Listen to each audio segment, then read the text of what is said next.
जय हिंद। मैं पुरुषोत्तम कुमार आप सभी के अपने YouTube चैनल यूथ सफलता एक्सप्रेस पर सभी लोगों का स्वागत करता हूं। आइए आज के इस वीडियो में हम लोग मैथ्स और रीजनिंग दोनों से संबंधित कुछ महत्वपूर्ण प्रश्नों पर विचार करेंगे, है ना। देखिए क्वेश्चन नंबर पहला क्या कहता है।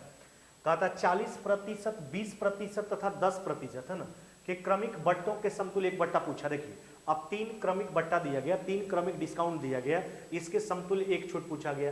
अच्छा, क्रमिक छूट का मतलब क्या होता है? एक डिस्काउंट देने के बाद जो कीमत बचता है उस पर पूरा डिस्काउंट देना, है ना। अब देखो डिस्काउंट तो मार्केट प्राइस पर दिया जाता है। अब हम मार्केट प्राइस को मान लेते हैं कितना, 100। अब देखिए पहला डिस्काउंट कितना है आपका 40, तो 100 का 40 कितना हो गया आपका 40। अब कीमत कितना बच गया 60। अगला डिस्काउंट 60 पे, 60 का 20% कितना हो जाएगा आपका 12। नहीं, अब कीमत कितना बच गया आपका, यह हो गया आपका 48। नहीं, 48 का 10% कितना हो जाएगा आपका 4 दशमलव कितना 8। अब देखिए टोटल छूट को जोड़ लीजिए, 40 और 12 52 और 4 कितना हो जाएगा आपका 56 दशमलव कितना हो गया 8। नहीं, अब देखिए 100 में जितना का छूट मिलेगा वही प्रतिशत हो जाएगा, यानी तीनों क्रमिक छूट के समतुल्य एकल जो छूट हो जाएगा वह हो जाएगा 56.8% का। ऑप्शन नंबर क्या हो जाएगा आपका सी, है ना। तो क्रमिक छूट का मतलब ध्यान रखना है, क्रमिक छूट का मतलब होता है एक डिस्काउंट देने के बाद जो कीमत बचता है उस पर पुनः डिस्काउंट देना, है ना। आपका उत्तर हो जाएगा ऑप्शन नंबर सी, है ना। चलिए आइए अगला क्वेश्चन देख लेते हैं। देखिए क्या कहता है। कहता सुधा अपनी आय का 15% बचाती है। देखिए ना, सुधा का इनकम हम मान लेते हैं कितना 100। अब देखो तो सुधा अपने आय का 15% बचाती है, यानी 100 रुपये अगर उसका इनकम है तो 15 रुपये बचाएगी। अच्छा सोचिए, तो 100 में 15 बचा रही है तो खर्च कितना करेगी 85। नहीं, अब आगे देखिए क्या कहता है। कहता यदि उसका व्यय, अब देखिए सुधा का जो खर्च है वो 20% बढ़ जाता है। अब देखिए बात समझिएगा, अब बाद वाला इनकम नहीं मालूम है। अब देखिए समझिए क्या कहता है। कहता सुधा का खर्च जो है 20% बढ़ता है। अच्छा सुधा पहले 85 रुपया खर्च करता था, 85 का 20% यानी 1/5 कितना 17। तो 85 में 17 जोड़ लीजिए कितना हो गया 102। तो जो पहले 85 रुपया खर्च करती थी अब कितना खर्च करती है 102। और आगे क्या कहता है, और उसका बचत जो है 60% बढ़ता है। अच्छा 60% कहने का मतलब कितना हो गया 3/5। तो 15 का 3/5 निकाल लीजिए, तो 15 का 3/5 कितना हो जाएगा 9। तब 15 प्लस में 9 कितना हो गया आपका 24। यानी अभी जो है 102 रुपया खर्च करती है, 24 रुपया बचाती है। तब उसका इनकम देख लीजिए, 102 प्लस में 24 कितना हो जाएगा 126। हमसे पूछा क्या गया, हमसे कहता सुधा की आय में कितने प्रतिशत का बढ़ोतरी हुआ। तो पहले सुधा का जो इनकम था वह 100 रुपया था, अब 126 हो गया। तो 100 से जितना ज्यादा वही प्रतिशत हो जाएगा, यानी सुधा का जो आय है वह कितना बढ़ गया 26% बढ़ गया, है ना। 26%। ऑप्शन नंबर क्या हो जाएगा आपका ए, है ना। ऑप्शन नंबर हो जाएगा आपका ए, है ना। चलिए आइए अगला क्वेश्चन देख लेते हैं। कहता कोई राशि साधारण ब्याज द्वारा किसी दर से 3 वर्षों में स्वयं का 11/9 गुना हो जाता है। ब्याज के दर का प्रतिशत आपको बताना है, यानी दर बताना है। अब देखिए बात समझिए, कहता कोई राशि साधारण ब्याज द्वारा किसी दर से 3 वर्षों में स्वयं का 11/9 गुना हो जाता है। हो जाने का मतलब बात किसका, मूलधन का।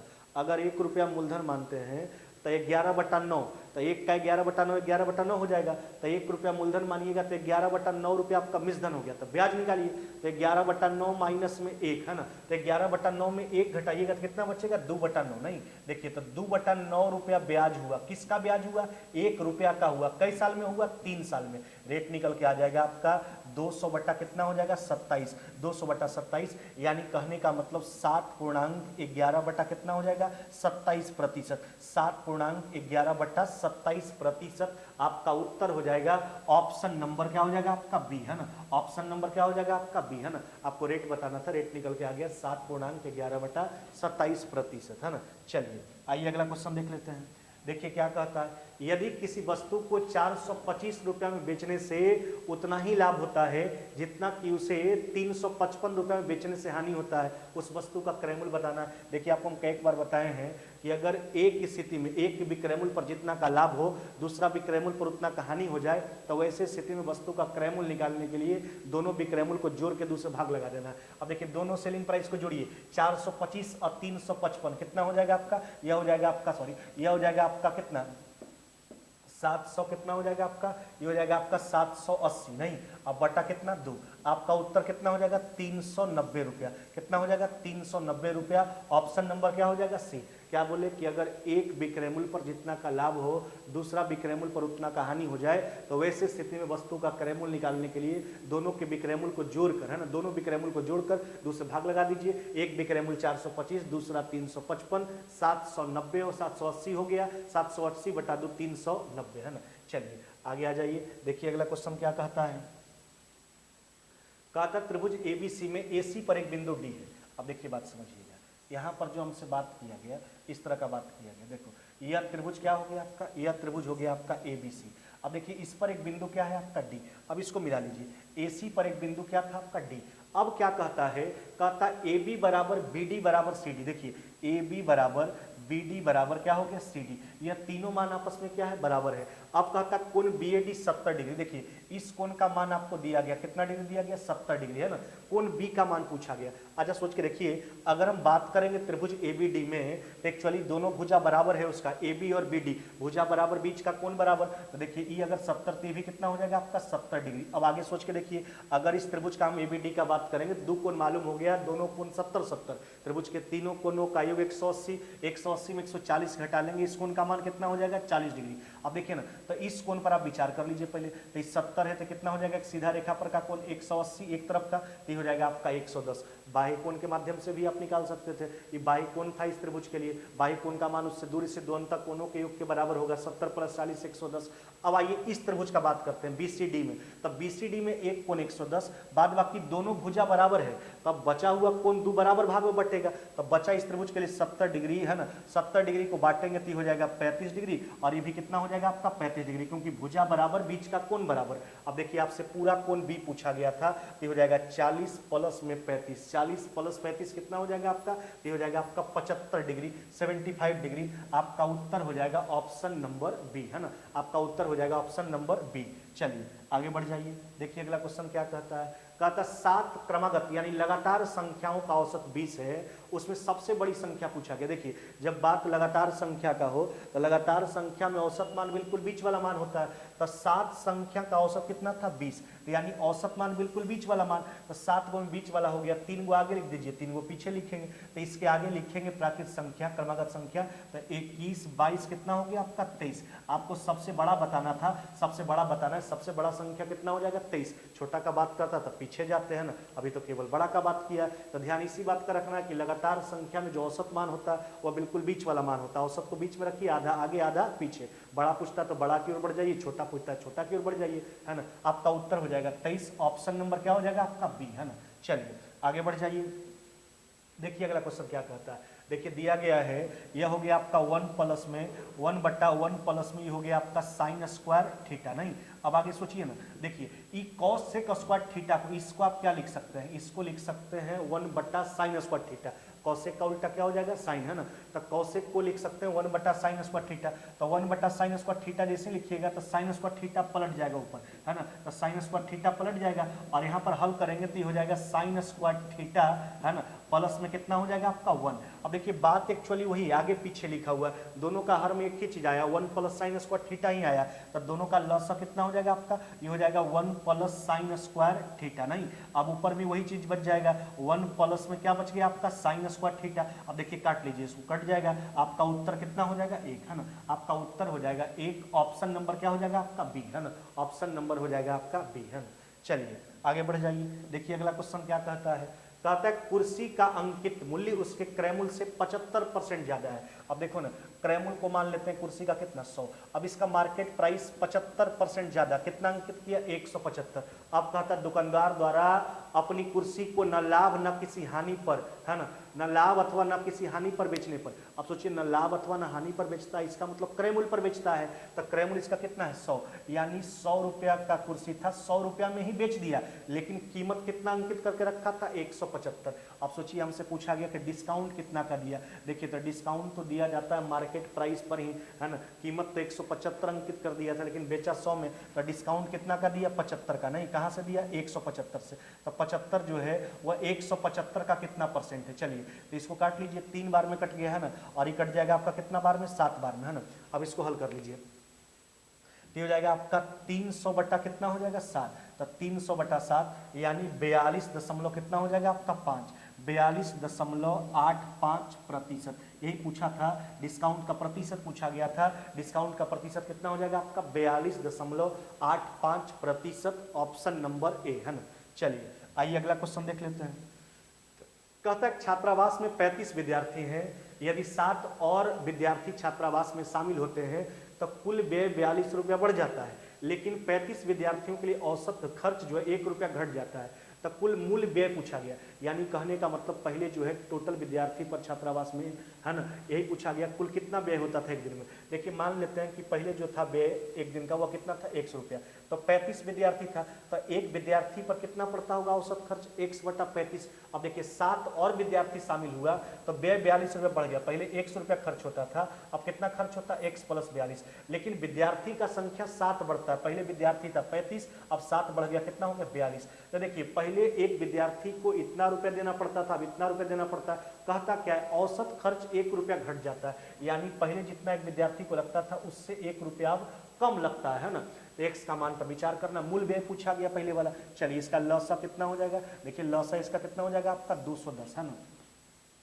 अभी हो जाएगा आपका कितना 6x है ना, माइनस में 5x है ना। अब इसमें 5 से गुना करेंगे तो भी हो जाएगा आपका 210, बराबर में कितना हो गया 1 है ना। चलिए इसको हल कर लीजिए। अब सीधा ये हो जाएगा आपका दिस इम्प्लाइज 6x, सॉरी ये हो जाएगा आपका 6x में 5x चला जाएगा, x माइनस में 210 बराबर में कितना हो गया आपका 210 है ना। चलिए उधर भेज दीजिए, लिखेंगे इसलिए x बराबर है ना, x बराबर 210, 210 कितना हो जाएगा आपका 420 है ना, 420। यही पूछा गया था कि कुल मूल्य व्यय ज्ञात कीजिए। यानी कहने का मतलब पहले जो है विद्यार्थी पर छात्रावास में कितना खर्च होता था, तो खर्च होता था 420 रुपया। आपका उत्तर हो जाएगा ऑप्शन नंबर सी है ना।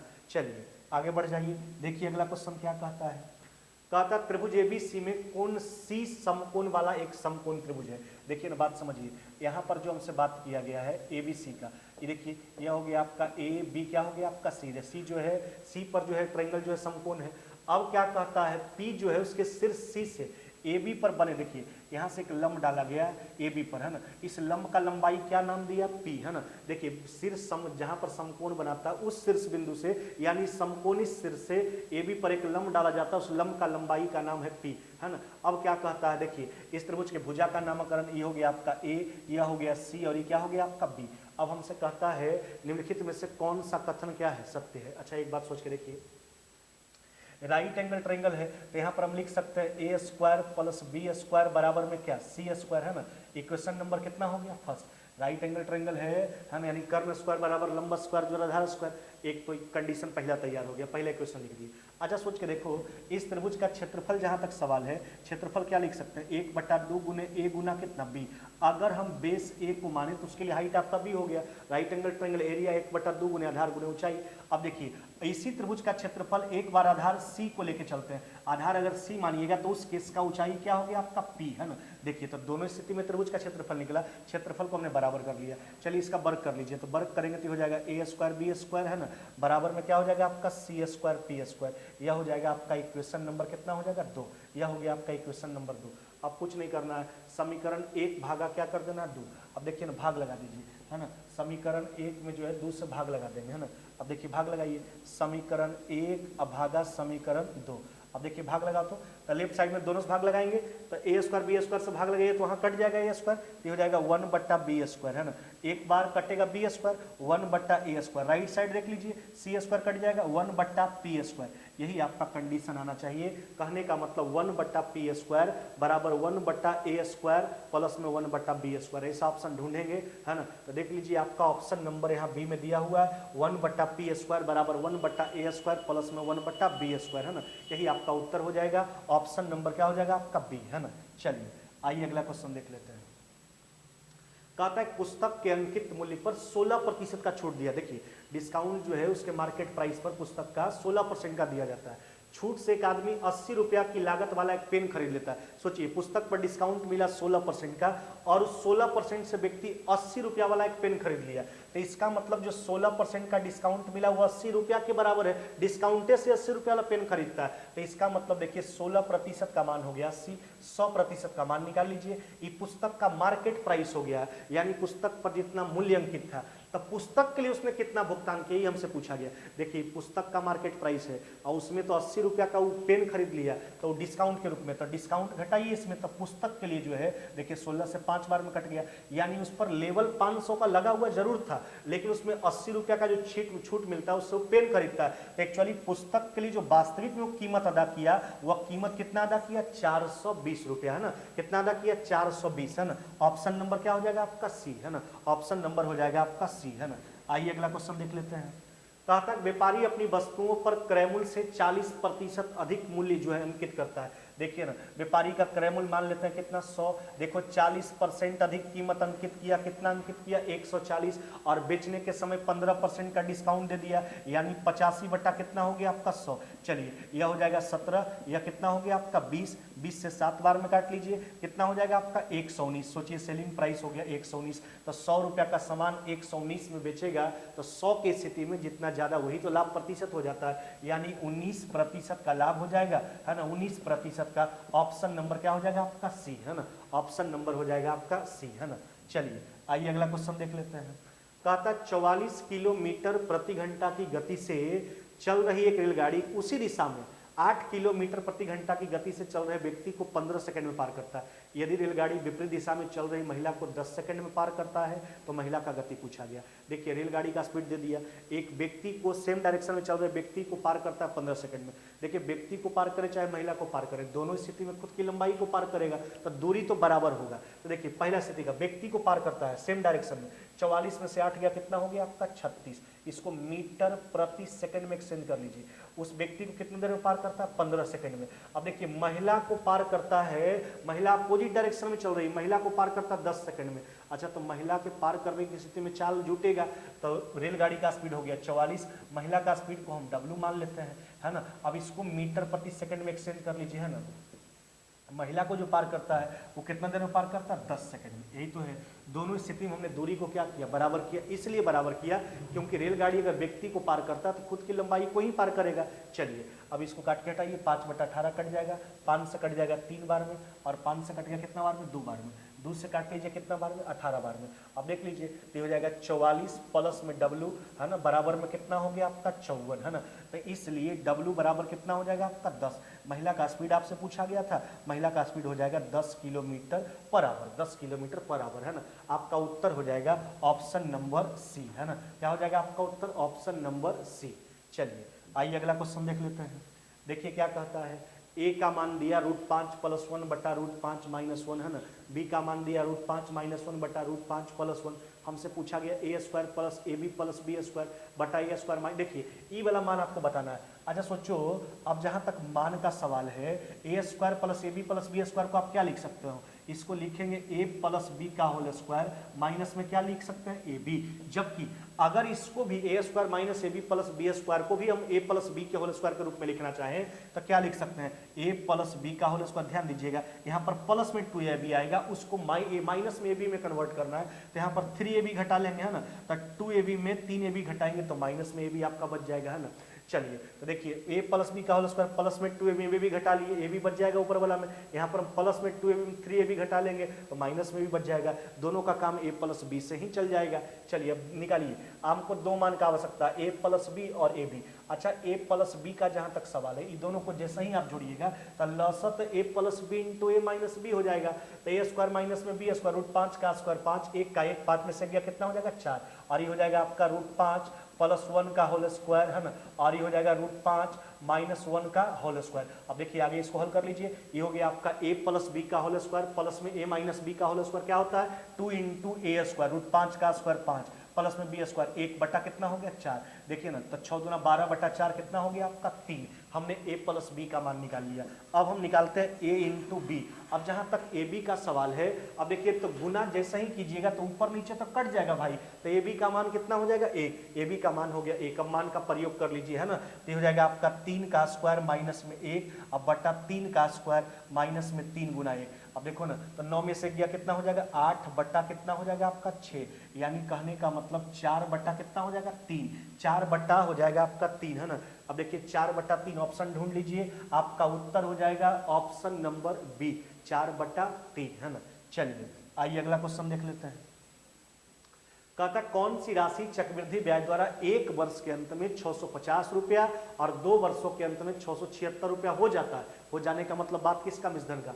देखो हम आपको बार बार बोलते हैं कि अगर समय दुगना हो जाए, एक बार 1 साल का बात करें, एक बार 2 साल का, एक बार 2 साल का, एक बार 4 साल का, एक बार 3 साल का, एक बार 6 साल का, अगर समय दूसरा स्थिति का पहला स्थिति से दुगना है तो प्रिंसिपल बराबर ध्यान रखिएगा a1 स्क्वायर बाई a2, यानी पहला मिश्रधन का होल स्क्वायर बटा दूसरा मिश्रधन। देखिए तो पहला मिश्रधन कितना है 650, ये हो जाएगा 650 गुना 650 बटा कितना हो जाएगा आपका 676। देखिए 26 से कट जाएगा 25 बार में, 26 से कट जाएगा 26 बार में, 26 से फिर काट लीजिए 25 बार में, 25 गुना 25 कितना हो जाएगा आपका 625। यही पूछा गया था आपसे, 625 रुपया हो जाएगा, है ना। प्रिंसिपल पूछा गया था, प्रिंसिपल हो जाएगा आपका 625, है ना। चलिए आइए आगे अगला क्वेश्चन देखते हैं। कहता है व्यक्ति वस्तु को 35% के लाभ पर बेचता है। ध्यान दीजिएगा, देखिए ना, वस्तु का क्रय मूल्य हम मान लेते हैं कितना 100 रुपया। अच्छा 35% लाभ पर बेचा, कितना बेचा 135 में। अब आगे सोचिए क्या कहता है, यदि वह उस वस्तु को 15% कम में खरीदता। अच्छा 15% कम में खरीदने का मतलब कितना में खरीदता 85 में। और क्या कहता अगर 32 रुपया कम में बेचता तो इस स्थिति में 40% का लाभ। सोचिए तो 85 के केस में 40% का लाभ, तो 85 का 40% निकाल लीजिए ना। 40% कहने का मतलब 2 बटा कितना 5, तो इसका 2 बटा 5 निकालिएगा तो 17, 17 दूना कितना हो जाएगा 34। अब इसमें 34 जोड़ लीजिए, कितना हो जाएगा आपका 119। तो देखिए ना, पहले मेरे हिसाब से विक्रय मूल्य 135 यूनिट था, अब हो गया आपका 119 यूनिट, तो विक्रय मूल्य कितना घट गया आपका 16। जबकि अकॉर्डिंग टू क्वेश्चन कितना रुपया घटता है विक्रय मूल्य 32 रुपया, 32 रुपया कम में बेचता है, तो 32 रुपया अकॉर्डिंग टू क्वेश्चन विक्रय मूल्य घटा। मेरे हिसाब से 16 यूनिट घटा, तो 16 यूनिट का मान हो गया 32, 1 यूनिट का मान निकाल लिया गया। वस्तु का प्रारंभिक क्रय मूल्य यानी 100 यूनिट का मान बताना है, यानी आपका उत्तर हो जाएगा कितना 200। देखिए यहाँ पर ऑप्शन गलत है, ऑप्शन सुधार लीजिएगा, है ना। आपका उत्तर हो जाएगा 200, है ना। ऑप्शन नंबर हो जाएगा आपका बी, है ना। ऑप्शन नंबर क्या हो जाएगा आपका बी, है ना। आगे बढ़ जाइए, देखिए आगे क्या कहता है। कहता 2 कारें जो हैं एक ही समय पर जो है एक स्थान से रवाना होता है। एक कार जो है पूर्व की ओर 3 किलोमीटर पर मिनट की गति से जाता है, जबकि दूसरा कार जो है 4 किलोमीटर पर मिनट की गति से दक्षिण की ओर जाता है। नहीं तो कहता 2 मिनट के बाद एक दूसरे से कितना दूरी पर मिलेगा। अब देखिए बात समझिए, 2 कारें जो है एक ही स्थान से, अब एक कार पूर्व की ओर 3 किलोमीटर पर मिनट के हिसाब से 2 मिनट के बाद पूछा गया, तो 1 मिनट में 3 किलोमीटर, है ना। तो 2 मिनट में कितना जाएगा, तो 2 मिनट में कितना हो जाएगा आपका 6 किलोमीटर पूर्व की ओर गया। अब देखिए दूसरा कार जो है 4 किलोमीटर पर मिनट की गति से चलेगा, तो 2 मिनट में कितना जाएगा, तो 2 मिनट में चला जाएगा कितना आपका 8 किलोमीटर, है ना। अब हमसे कहता क्या है, कहता है 2 मिनट के बाद एक दूसरे से कितना दूरी पर, दूरी आपसे पूछा गया। तो देखिए राइट एंगल ट्रायंगल हो गया आपका, तो 8 6 कितना हो जाएगा आपका 10 किलोमीटर। तो 2 मिनट के बाद जो है जो डिस्टेंस होगा दोनों के बीच में कितना हो जाएगा आपका 10 किलोमीटर। 2-2 मिनट चलाइए, एक का स्पीड था 3 किलोमीटर पर मिनट, 1 मिनट में 3 किलोमीटर, 2 मिनट में 6 किलोमीटर। दूसरा का स्पीड था 4 किलोमीटर पर मिनट, तो 4 दूना 8 किलोमीटर इधर चल गया। आपसे डिस्टेंस पूछा गया था दोनों के बीच में, एक कार पूर्व की ओर चलता है जबकि दूसरा कार जो है दक्षिण दिशा में चलता है, डिस्टेंस हो जाएगा 10 किलोमीटर, है ना। चलिए आइए अगला क्वेश्चन देख लेते हैं। कहता है बबलू का स्थान कक्षा में उत्तीर्ण होने वालों में ऊपर से 16, नीचे से कितना है 29वां। देखिए ना, तो पास वाला का संख्या निकाल लीजिए। पास वाला में जो है बबलू ऊपर से 16, नीचे से कितना है 29। अच्छा तो टोटल बराबर क्या हो जाएगा P1 प्लस P2 माइनस में 19, पास वाला का संख्या निकलेगा। तो 16 प्लस में 29 कितना हो जाएगा 45 में से एक गया कितना हो जाएगा आपका 44, है ना। ये हो गया आपका पास वाला का संख्या। आगे क्या कहता है 6 लड़का परीक्षा में भाग नहीं लिया, तो 6 को भाग नहीं लिया और 5 को फेल हो गया, तो टोटल विद्यार्थी बताना, तो सबको जोड़ना पड़ेगा आपको। तब पास निकल के आया 44, 6 को भाग नहीं लिया, 5 को फेल किया, तो 50 और 5 कितना हो जाएगा आपका 55। पूरे विद्यार्थी का संख्या पूछा गया था, पूरे विद्यार्थी का संख्या कितना हो जाएगा आपका 55। ऑप्शन नंबर क्या हो जाएगा आपका डी, है ना। चलिए आइए अगला क्वेश्चन देख लेते हैं। कहता है आर जो है व्यवसायी को, देखिए यही आर है, आर व्यवसायी को दर्शाता है, यस अमीर लोग को दर्शाता है, और टी जो है, यह टी जो है ईमानदार को दर्शाता है। हमसे कहता है कौन सी संख्या ईमानदार और अमीर को दर्शाता है। ईमानदार भी हो अमीर भी हो, यानी एस और टी दोनों में होना चाहिए। तो एस और टी दोनों में कॉमन क्या है आपका 4। ऑप्शन नंबर क्या हो जाएगा आपका डी, है ना। ऑप्शन नंबर क्या हो जाएगा आपका डी, है ना। चलिए आइए अगला क्वेश्चन देख लेते हैं। कहता देखिए किसी निश्चित भाषा में चिली का कोड AHCLI/L क्या किया है परिवर्तन समझिए। देखिए CH को पलट के लिख दिया HC, है ना। IL को पलट के लिखा LI, LY को लिखा बाई, यानी दुद्दू को पलट के लिख दिया है। हम भी वही काम करेंगे, दुद्दू को पलटेंगे। मेन्यूअर का पूछा AM को पलटेंगे तो क्या हो जाएगा AM, NU को पलटेंगे तो क्या हो जाएगा UN, RE को पलटेंगे क्या हो जाएगा ER। यही इसका कोड निकल के आएगा AMUNER, है ना। आपका उत्तर हो जाएगा ऑप्शन नंबर बी, है ना। चलिए आज के वीडियो में बस इतना ही, मिलते हैं आगे नेक्स्ट वीडियो में।